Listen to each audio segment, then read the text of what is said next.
Hello everyone, my name is Rahul. In the previous video, we had discussed about nematode-resistant plants. In this video, we are going to start with the use of biotechnology in medicine. So the first use of biotechnology in medicine is genetically engineered insulin. Now, insulin is a peptide hormone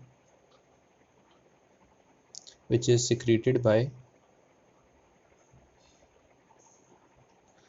beta cells of pancreas, and it is the principal hypoglycemic hormone in humans. It is the principal hypoglycemic hormone.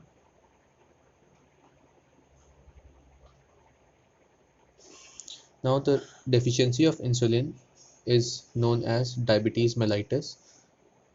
Insulin for diabetes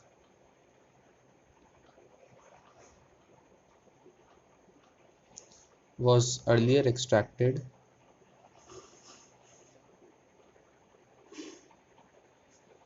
from cattle and dogs.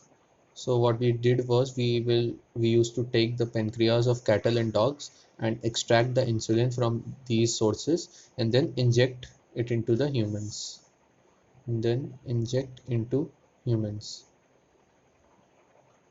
But the problem was that this insulin, being a foreign product, being a foreign protein, sometimes used to cause allergic reactions, which were sometimes very severe, which may take the form of hypersensitivity and anaphylaxis leading to death. So this animal insulin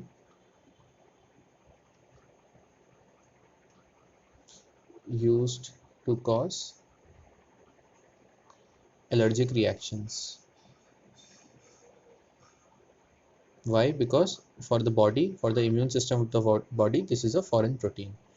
Now, when insulin is released from pancreas, insulin is released as a prohormone. Prohormone means an inactive hormone which is later on activated. It is released as a prohormone. Then during processing, when there is processing inside the cells, and it becomes active hormone. So an insulin, it consists of a C peptide, A peptide and a B peptide. Proinsulin, it has a peptide, a B peptide and a C peptide. A peptide, this has 21 amino acids.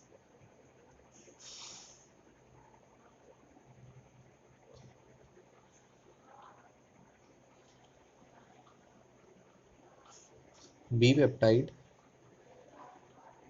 it has 30 amino acids, and C peptide, it has 31 amino acids and it is inactive, or you can say this C peptide, it does not have any functional or physiological role. So during this processing, the C peptide, it is cut away, the C peptide, it is cut away, and we have this A and B peptide which are linked by disulfide bridges. So A and B peptide linked by disulfide bridges. This is the active, physiologically active form of insulin. Now, to produce this insulin, what we did was we took the pancreas. From the pancreatic cells, we extracted the insulin mRNA. From the DNA, mRNA is formed. So from the gene which was encoding for insulin, we took out the mRNA. From the mRNA, by the help of enzyme reverse transcriptase, we synthesized a complementary DNA. This complementary DNA, by the use of biotechnology, recombinant technology, was transferred to a plasmid. So this gene for proinsulin was transferred to a plasmid, and this bacteria, the transformed bacterium, can now produce human insulin. this human insulin will be similar to the insulin which is secreted by our pancreas, so it will not cause any allergic reactions. So what a company known as Eli Lilly in 1983, a company called Eli Lilly, this is an American company. What they did was they they prepared two DNA sequences corresponding to A and B peptides. So instead of taking the whole mRNA, they synthesized one mRNA for A, one mRNA for the B chain, and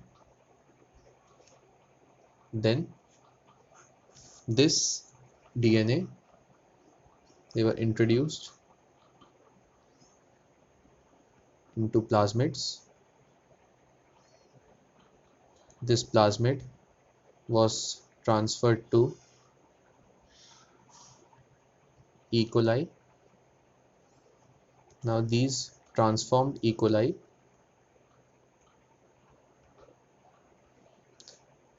produced A and B peptides separately.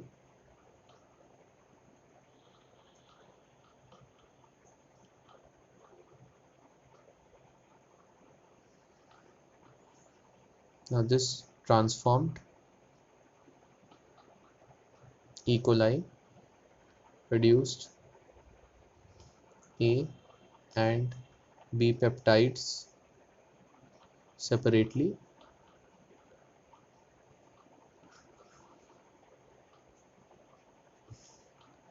A and B peptides linked together by disulfide bridges,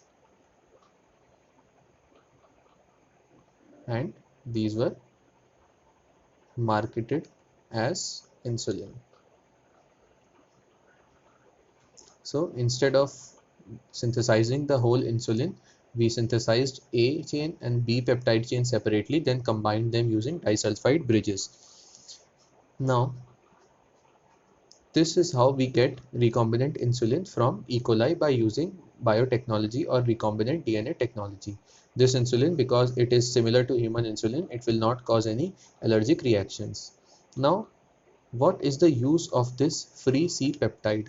Although this free C peptide does not appear to be useful, but this C peptide can be used as a marker. It can be used as a marker of endogenous insulin production in diabetic patients on insulin therapy.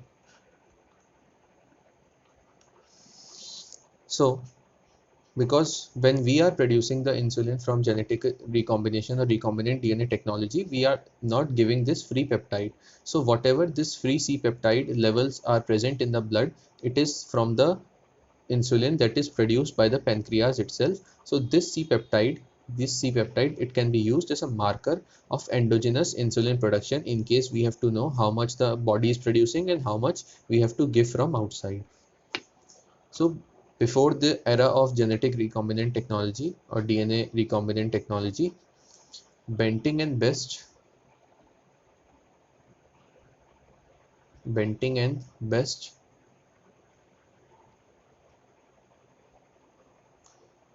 in the year 1916, in the year 1921, they were the first to isolate insulin,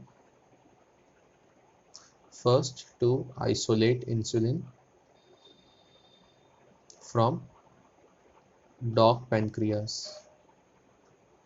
So Benting and Best were the first to isolate animal insulin from dog pancreas, but as we know that this was causing a lot of allergic reactions, therefore now we have shifted to recombinant or genetically engineered insulin, which is similar to human insulin and does not cause allergic reactions or hypersensitivity reactions. With this, we finish off with this video on genetically engineered insulin. See you in next video.